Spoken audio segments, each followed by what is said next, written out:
আরব দেশে কাজ করে আমি কত টাকা ঈদ সালাম পাই সবকিছু আজকের ভিডিওতে শেয়ার করব। আসসালামু আলাইকুম, কেমন আছেন সবাই? সবাইকে চাঁদ রাত মোবারক। তা আজকে হচ্ছে আমাদের এখানে চাঁদ রাত, আগামীকালকে ঈদ হবে। তো সারাদিন অনেক কনফিউজে ছিলাম যে ঈদ হবে কি না হবে। আমি শুধু একটু পরপর ম্যাডামের মেজু মেয়েকে জিজ্ঞাসা করছি যে কালকে কি ঈদ হবে কি না। তো ও বললে যে ইয়া রব্বি বখরা ঈদ, ইয়া রব্বি বখরা ঈদ, মানে মানে আল্লাহ কালকে যেন ঈদ হয় এটা বলতেছিল। কেননা হচ্ছে ঈদের অনেক প্রিপারেশন নিছে, জামা কাপড় গুছায় রাখছে, জুতা মুতা গুছায় রাখছে, আবার হচ্ছে মেহেদি। এই সকালবেলা আমি ওদেরকে মেহেদি দিয়ে দিলাম হাতে। তারপরে এই যে আমিও রাতের বেলা রুমে এসে আমিও হাতে মেহেদি নিলাম। তো আমি হচ্ছে স্টিকার দিয়ে মেহেদি নিছি। আমার ম্যাডাম স্টিকার নিয়ে আসছিল, এই যে পরে আমাকে দিছে দুইটা, আমি স্টিকার দিয়ে মেহেদি দিলাম আর কি। তো ওরা তো গত বছর পার্লারে গিয়ে মেহেদি দিছিল। তো পার্লারে গিয়ে মেহেদি দিলে খালি এই যে এরকম হালকা একটু ডিজাইন করে দেয় মাঝখানে, হাতের মাঝখানে, আর এক একজনে 5 রিয়াল করে টাকা নেয়। তো এবার আমি ম্যাডামের মেয়েকে বলছিলাম যে পার্লারে যাওয়ার দরকার নাই, আর হচ্ছে স্টিকার নিয়ে আসতে, ওই স্টিকার আমি বসায় মেহেদি দিয়ে দিব। আর ওরা তো স্টিকার বসাইতে হয় কিভাবে এটাও জানে না, ওরা পারবে না। পরে আমার ম্যাডাম স্টিকার এনে দিছে অনেকগুলা, পরে ওদেরকে ওই স্টিকার বসে বসে মেহেদি আমি দিয়ে দিলাম। একদম পার্লারের থেকে সুন্দর হয়েছে মেহেদি দেওয়া। তো আমিও সেম প্রসেসে স্টিকার দিয়ে মেহেদি দিছি। 2 ঘন্টা হয়ে গেছে, এখন আমি গিয়ে হাত ধুবো, ফ্রেশ হব। তো ভাবলাম যে আজকের ভিডিওটা আপনাদের সাথে চাঁদ রাত থেকে শুরু করি। চাঁদ রাতে হচ্ছে থেকে ঈদের দিন সকাল পর্যন্ত কি কি করলাম ইনশাল্লাহ এই ভিডিওতে সবকিছু আপনাদের সাথে শেয়ার করব। যে আমাদের প্রবাসী মেয়েদের হচ্ছে প্রবাসে কিভাবে ঈদ কাটাই আমরা আরবিদের বাসায়, তো কি কি খাওয়া দাওয়া করি, আর আরব দেশে ঈদ আসলে কি কি খাবার খায় আমাদের দেশের সাথে মিলে, মানে আমাদের দেশের মতো ওরা খাবার খায় কিনা, সবকিছু ইনশাল্লাহ আজকের এই ভিডিওর মাধ্যমে শেয়ার করব। আপনারা ভালো লাগলে চ্যানেলটা সাবস্ক্রাইব করে দিবেন, আর আমার ভিডিওটা লাইক কমেন্ট শেয়ার করে দিবেন। তো এখন আর কথা বাড়াবো না, এখন এই যে হাত ধুয়ে আসি। হাত ধুয়ে আসার পরে আমি আপনাদের সাথে আবার শেয়ার করতেছি যে আমার মেহেদির ডিজাইনটা কেমন হয়েছে, আর কি কালার হয়েছে কিনা। ঠিক আছে, তো সে পর্যন্ত আপনারা সাথেই থাকুন। তো গোসল করে আসলাম, হাতের মেহেদি ধুয়ে আসলাম। এই যে মেহেদি এখনো কালার আসে নাই, সকালে হয়তো আসবে, কারণ এই মেহেদির সাথে সাথে কালার আসে না। হচ্ছে সারা রাত রেখে দিলে এভাবে সকালে উঠে দেখবো মানে কালার আসছে। তো অনেকেই বলতে পারেন যে আপু তুমি গোসল করলা কিন্তু তোমার চুল ভিজাইলা না কেন?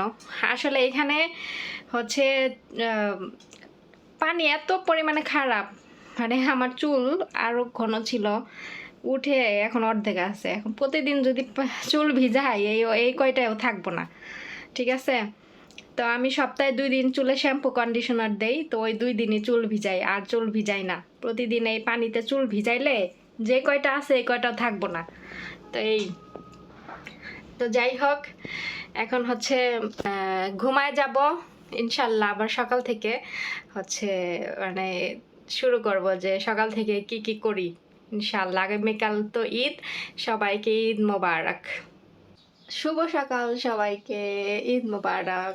তো আমি ঘুম থেকে উঠলাম, উঠে হাত মুখ ধুয়ে ফ্রেশ হয়েছি। ফ্রেশ হয়ে তারপরে তো 2টা জামা কিনছিলাম, একটা পরলাম, ওইটা পরি নাই, কারণ যেহেতু আদা রসুন ছুলতে হবে, রান্না বান্না করতে হবে, এর জন্য এটা পরলাম না। এখন কালোটাই পরলাম, এটাই কাজ করার জন্য ভালো হবে, আর ঈদের দিন তো একটু বেশি কাজ থাকে। তো এই যে গালকে মেহেদি নিয়েছিলাম, মেহেদি বেশি কালার হয় নাই, এই যে কারণ হচ্ছে আমি মেহেদি দিয়ে পরে আবার গোসল করছি, পানি ধরা হয়েছে, যে জন্য হয়তো আর আমি তো আমার গায়ের রং তো শ্যামলা, তো এর জন্য কালার বেশি বোঝা যায় না, ফর্সা হলে বোঝা যায়। তো যাই হোক, হচ্ছে আজকে হচ্ছে ঈদের দিন, দেখি দুপুর পর্যন্ত কি কি করি। ম্যাডামরা উঠে গেছে অলরেডি, ফজরের টাইমে শব্দ শুনতেছি ফজর থেকে। তো এরা উঠছে, কি কি হচ্ছে খাবার বাহিরের থেকে সকালের খাবার অর্ডার করছে, গতকালকে হচ্ছে দিয়ে আসছে ফটপট। দেখি কি খাবার নিয়ে আসবে। ওই যে আরসিয়া আমার পছন্দের খাবার, তো অবশ্যই আপনাদের সাথে শেয়ার করব। আর ওরা তো সবাই যাবে ওর ফুপুদের বাসায়, ওর নানির বাসায়, তো ওদেরকে মেকআপ টেকআপ করে দিতে হবে, আমার হাতে নেল পলিশ দিয়ে দিতে হবে, আইলাইনার মাস্কারা এগুলো ওরা দিতে পারে না, আই শ্যাডো এগুলো আমি দিয়ে দিব। মিনিমাম ওদের কাছে আমার 1 থেকে 1.5 ঘন্টা সময় চলে যাবে ওদের সাথে এগুলা করতে করতে। তারপর ওরা চলে গেলে ঘরে কাজকর্ম করে তারপর আমি হচ্ছে দুপুরে রান্না বসায় দিব। তো অবশ্যই আপনারা সাথেই থাকেন, দেখতে থাকেন। গতকালকে ওরা এখানে যে হালাওয়া টাইপের বিস্কিট নিয়ে আসছিল, এগুলো ওরা ঈদের দিন খায়, তো এইগুলাই খাবে ঈদের দিন। তো 2 বক্স নিয়ে আসছে, এটা হচ্ছে এক ডিজাইন, মানে বিস্কিট এক পাশে হালাওয়া এরকম ডিজাইন আর কি, 2 পাশে 2 ডিজাইন, আর এটাও হচ্ছে একটা হালাওয়া। তো এগুলো ঈদ আসলে আমার ম্যাডাম নিয়ে আসে, তো গতকালকে হচ্ছে এগুলো আয়না ফ্রিজে রাখছে, তো ভাবলাম যে আপনাদের সাথে একটু শেয়ার করি। তো এখানে হচ্ছে অর্ধেক খাবে আর অর্ধেক ফালানোই যাবে, কারণ শুকায় যাবে, শক্ত হয়ে যাবে, পরে আর কেউ খাবে না। তো যাই হোক, এগুলো আমি আবার বের করছি ফ্রিজ থেকে, ভাবলাম যে একটু শেয়ার করি। তো ফয়সালে খাওয়ার জন্য খালি ঘুরতেছিল, কিন্তু ওরে দেওয়া যাবে না, ওর দাঁতের সমস্যা, এগুলো খাইলে ওরে হালাওয়া টাইপের কোনো জিনিস, মিষ্টি জাতীয় জিনিসে একদম দিতে না করছে ডক্টরে। তো এই জন্য ওরে আর দিবে না এগুলা। পরে আমি তাড়াতাড়ি করে ভিডিও বানাই ফ্রিজে ঢোকায় রাখছি, নাইলে ও কি করতেছে খালি নেওয়ার জন্য খালি চিল্লাচিল্লি করতেছিল। এই যে সর্বপ্রথম হচ্ছে আমি আমার ম্যাডামে আর আমার কফিলের থেকে ঈদ সালামি পাই। তো এই যে আমার ম্যাডামে দিছে হচ্ছে এই বক্সের ভিতরে, কাগজের ভিতরে, মানে খামের ভিতরে ঈদ সালামি, আর আমার কফিলে হচ্ছে এটা দিছে এমনি। তো কফিলে সববারে দেয় না, মাঝে মাঝে দেয়, মাঝে মাঝে দেয় না। আর ওই যে ফয়সাল, ইফতাহি ফয়সাল বাব, ওরা সবাই চলে গেছে আত্মীয়র বাড়িতে, ফয়সাল আর আমি বাসায়। এই যে ফয়সাল আমার সাথে সাথে আছে, সব কাজ করলাম, এখন খাওয়া দাওয়া করব। তো এই যে আমার ঈদ সালামি ম্যাডামে তো কত দেয় এটা আমি জানি, এখন পর্যন্ত আমি দেখি নাই, আপনাদের সাথে নিয়ে দেখি যে এবার কত দিছে।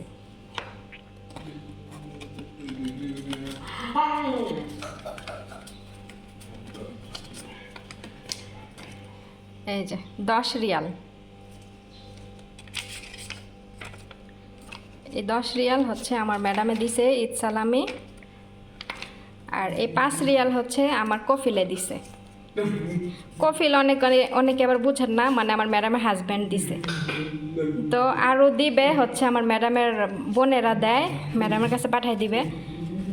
তো এই হচ্ছে 15 রিয়াল ম্যাডাম আর কফিলের থেকে পাইলাম আর কি। তো এখন পয়সা তো ঈদের দিন সকালবেলা আরব দেশের মানুষ কি খায়, মানে আরব দেশের বলতে ওমানিরা কি খায়, এটাই আমি দেখাই। এখন আমি খাই নাই, খাবো। তো এটা এই খাবারের নাম হচ্ছে আরসিয়া, মানে আমাদের দেশে যে জাউ রান্না করে না, ওই রকম মুরগির মাংস দিয়ে ঘি দিয়ে রান্না করে, এটার নাম হচ্ছে আরসিয়া, ঠিক আছে। তো এই তো এটা নিয়ে আসছে আমার ম্যাডাম, গতকালকে হটপট দিয়ে আসছিল। তো যে মহিলা রান্না করে উনি রান্না কইরা সকালে দিয়ে গেছে আজকে ফজরের টাইমে। আর এটা হচ্ছে আরসিয়ার সাথে হচ্ছে সস একটা, এই সসটা দিয়ে খাইতে অনেক মজা, আসলে অনেক মজা। তো এটা আমি এখন খাবো। আর এখানে আমি মাংস ভিজায় রাখছি, 9টা বাজে আমি মাংসটা রান্না বসাই দিব। তা আগে খায়া নেই, সব কাজ তো করলাম সকাল থেকে। তো আমি হচ্ছে কাপড় চোপড় চেঞ্জ করছি, কারণ ওই জামা আমার জন্য না, মানে হাতা দুনিয়ার বড়, গলা ভায়া পয়রা জায়গা, তারপরে আমার কাজ করতে খুবই সমস্যা হইতেছিল, ওইটা পরে আমি কাজ করতে পারতাম না। আর আমার তো কাজ করতে হবে, আমাকে যে কেউ দেখবে এখানে তা কিন্তু না, আমার কাজ করতে হবে তাড়াতাড়ি। ওই জামা পরে কাজ করলে আমি কাজে আগাইতে পারতেছিলাম না। তো যাই হোক, আমি পরে ওইটা খুইলা এই যে এটা পরে আসছি, এখন আমি তাড়াহুড়া করে ঘরের সব কাজ করে ফেলছি। তো চলেন একটু আপনাদের সাথে ভেতরটা শেয়ার করি। আপনাদের সাথে করে নিয়ে আমি ফয়সালকে ঈদ মোবারক দিব এখন। তাল ফয়সাল, ঈদ মোবারক, ঈদ মোবারক ফয়সাল, ঈদ মোবারক। ওরে আমি অনেক আদর করি বুঝছেন, তারপরে হ্যাঁ আমার সন্দেহ করে। গতকালকে রাতের বেলা ইফতারের পরে ওর মা বোনেরা সবাই ঘরের ভিতরে গেছে গা ইফতার করে, আর আমি কাজ করতেছি রান্নাঘরে। ও কি করছে, 5 বার করে দরজা খুইলা দৌড়ে রান্নাঘরে চলে আসছে, মানে ও এখানে থাকবো, ওর বোনের আয়সা ওরা নিতে পারে না, ও কান্নাকাটি করে। 5 বার করে দরজা খুইলা আয়সা পড়ছে, আবার নিয়ে গেছে, আবার আইসে, এরকম করছে 5 বার। তো লাস্টের বারে ও কান্নাকাটি করে, আমার সাথে যাবো না। এখন আমি তো হাসতেছি, ওর বোনেরাও বলতে হাসতেছে। পরে ম্যাডামকে গিয়া বলছে এগুলা যে ও আমার কাছে থাকবে, ওর ঘরে যাবে না। তাহলে ও মনে করেন ওদের কাছে থাকলে বোরিং ফিল করে, কিন্তু আমার কাছে থাকলেও ভালো থাকে, এজন্য ও আমার সাথে থাকতে চায়। তারপরেও হেরা আমার উল্টাপাল্টা সন্দেহ করে। এই ঘর থেকে প্রথমে শুরু করি, মানে এই ঘরে তো সব কাপড় চোপড়, তো দেখি দুনিয়ার কাপড় চোপড় এলোমেলো করে এভাবে ফালাই রেখে গেছিল। পরে আমি এগুলো সব গুছাইলাম। তারপরে এই যে আমার ম্যাডামের ঈদের জামা ম্যাডাম পরে নাই, মানে উনি দেখছে যে মনে হয় ভালো লাগে নাই, এর জন্য পরে নাই, খুইলা রেখে গেছে, অন্যটা পরে গেছে। আর এগুলা হচ্ছে এমনি বানায় রাখছে, কবে পরবো জানি না। আর এই রুমের অবস্থা তো মনে করেন একদম বিধ্বস্ত অবস্থা ছিল, এগুলো সব আমি পরিষ্কার করলাম। ঘরের দুয়ারে, এটা ম্যাডামের মেয়েদের রুম। আর আমার ম্যাডামের রুমে দেখি যে বিছানার ইটি পাউডার দিয়া, তারপরে এই আয়না টায়না সব একদম নষ্ট করে ফেলে রেখে গেছিল। ঘরের অবস্থা, ওইখানে ময়লা, ওইখানে টিস্যু, ওইখানে পানির বোতল, এরকম করে রাখছে। পরে এই যে বিছানার ইটা পাল্টায় দিলাম, অন্য একটা বিছায় দিলাম। কাপড় চোপড়ও ঝুড়ির থেকে খালি করছি, কারণ বিকালে ধুমো। আর এই যে এটা ড্রয়িং রুম, এই রুমও ওরা এখানে বসে বসে সাজুগুজু করছে, মেকআপ করে দিছি, চুল বান্ধা দিছি। তারপরে এই যে এই ঘরটাও গুছাইলাম, আরেকটা ঘর ড্রয়িং রুম, এটাও গুছাইছি। এটাকে ওদের বাড়িতে, আরবিদের বাড়িতে ড্রয়িং রুম দুইটা থাকে, একটা হচ্ছে, একটাকে বলে ওরা মাজলাস, এটাকে বলে মাজলাস। এখানে হচ্ছে ইয়ারা মানে মেহমান আসলে এই রুমে বসতে দেয়। আর এটা হচ্ছে, এটাকে বলে সালে, সালে বলে, এখানে ওরা বসে থাকে সব সময়। ওদের আরব দেশে দুইটা করে থাকে, ড্রয়িং রুম থাকে। এই যে আমার ম্যাডামের বিছানারই উঠায় এখানে রাখছি, এটা পলিথিনে ভরে রাখবো, কারণ মেশিনে জায়গা হয় না, মেশিনে এটা হচ্ছে দেওয়া যাবে না, এটা বাইরে নিয়ে ধুয়ে নিয়ে আসবে, তখন পলিথিনে ভরে রাখি, পরে নিয়ে দিয়ে আসবে। তো যাই হোক, অনেক কথা বললাম, এখন আমি খাওয়া দাওয়া করি, খাওয়া দাওয়া করে আমার কাজ আমি আবার কি কি করি দেখাচ্ছি।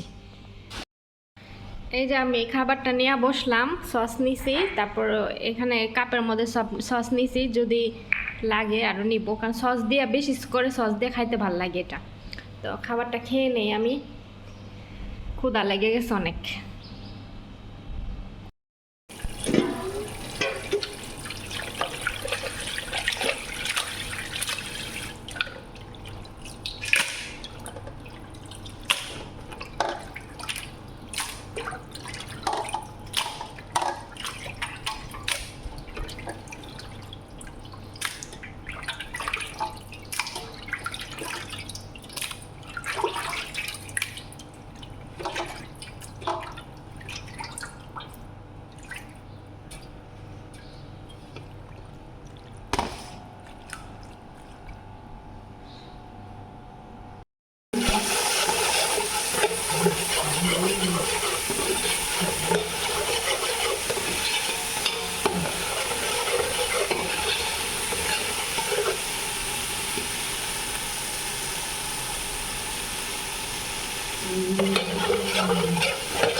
এই যে এটা হচ্ছে ফয়সালের ঈদের ড্রেস, আর অনেকগুলো আছে, এক এক দিন এক একটা পরবে।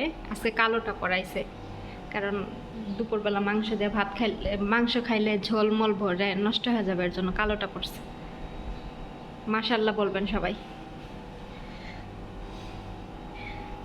ওর শপিং আমার কফিলে করে, কারণ ম্যাডামে করলে ছোট ছোট জামা কাপড় আনে, এর লেখা কফিলে করে।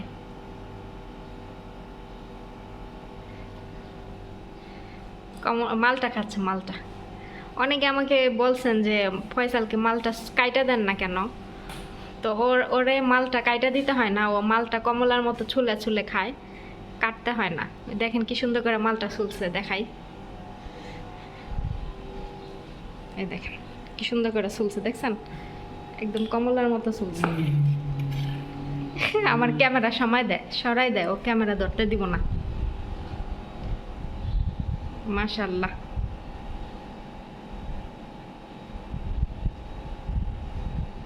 ওরে আমি জীবনও গায়ে হাত তুলি না, ওরে গায়ে হাত যে তুলবো এ হলো মুস্তাহিল, বুঝছেন, মানে আরবি ভাষায় মুস্তাহিল বলে, মানে ওরে গায়ে হাত আমি জীবনেও তুলি না। ও আমার এমনি ভয় পায় কথা শুনে, এমনি যদি ফয়সাল বলে ডাক দেই তাহলে ও এমনি কথা শুনে, তাহলে ওরে গায়ে হাত তুলবো কেন?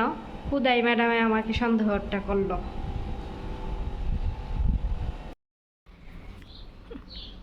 এই যে 4 রিয়াল দিল হচ্ছে আমার ম্যাডামের বোনেরা,